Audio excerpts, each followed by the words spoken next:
Kota Melaka ditawan sepenuhnya oleh Portugis. Sultan Mahmud Shah, kerabat dan sebahagian tentera berundur ke muara Sungai Muar dan membina kubu pertahanan pertama yang dikenali sebagai Kubu Bentayan.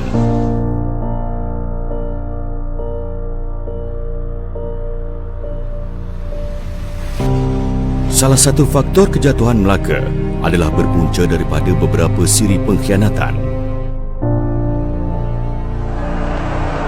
Setelah beberapa minggu diserang tentera Portugis, Melaka tidak juga rebah.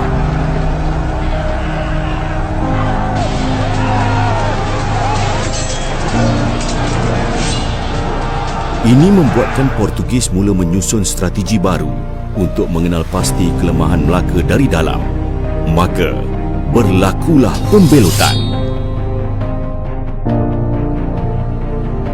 Dari sudut geografi, Melaka pada waktu itu mempunyai beberapa kubu pertahanan strategik yang dilengkapi sejumlah 3,000 buah meriam pelbagai saiz. Jambatan kota yang merupakan kunci utama Kota Melaka akhirnya dapat ditembusi pada hari ke-34.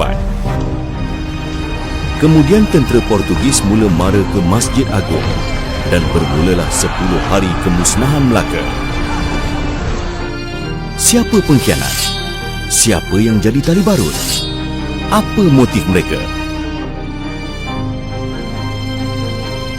Raja Mendelia.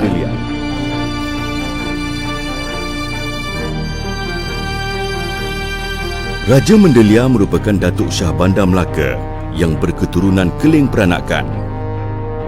Beliau berperanan menjaga pintu pelabuhan bagi pedagang-pedagang keluar masuk ke Melaka. Beliau adalah dalang fitnah dan konspirasi untuk menjatuhkan Bendahara Tun Mutahir. Akibat daripada itu, Bendahara Tun Mutahir dibunuh kerana difitnah merancang untuk merampas kuasa Sultan. Pada waktu serangan, Raja Mendelia bertugas di kawasan pendaratan Portugis di Pelabuhan Melaka.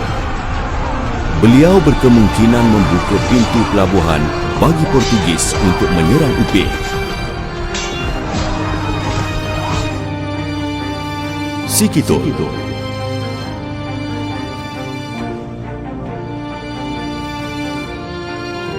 Sikitol, penambah lauk juga berketurunan Keling Peranakan, merupakan orang suruhan Raja Mendelia untuk mendapatkan maklumat di lapangan. Beliau dipercayai oleh Portugis sebagai orang perantara kerana pada waktu itu, saudagar Arab dan Melayu tidak mahu memberikan kerjasama memberi maklumat. Beliau bijak mengapi-apikan Portugis dan Raja Mendelia dalam pakatan menjatuhkan bendahara. Sikitol dipercayai berpakat bersama Raja Mendelia membuka pintu pelabuhan supaya tentera Portugis mendarat dan seterusnya menyerang Melaka. Utimuraja.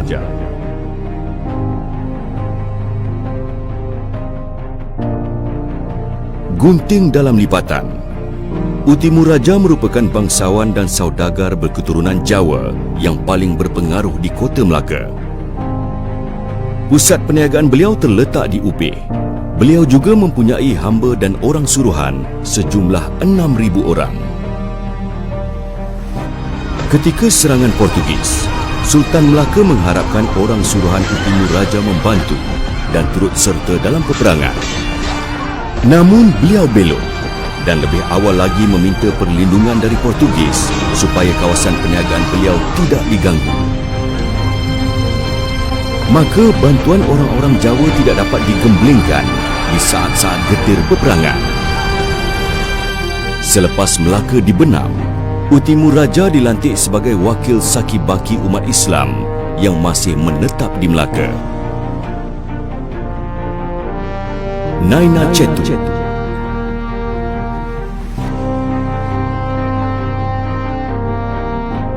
Naina Cetu adalah saudagar India yang bersahabat rapat dengan Rui Araujo, salah seorang utusan Raja Portugis yang ditawan oleh Sultan Melaka.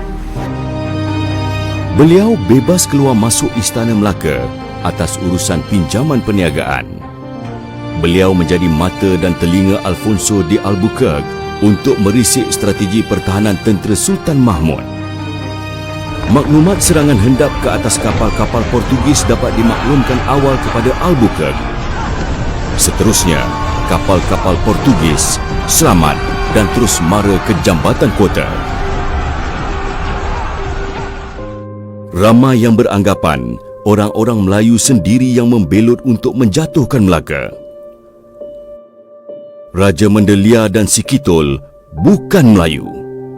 Utimuraja bukan juga Melayu. Apalagi Naina Cetu.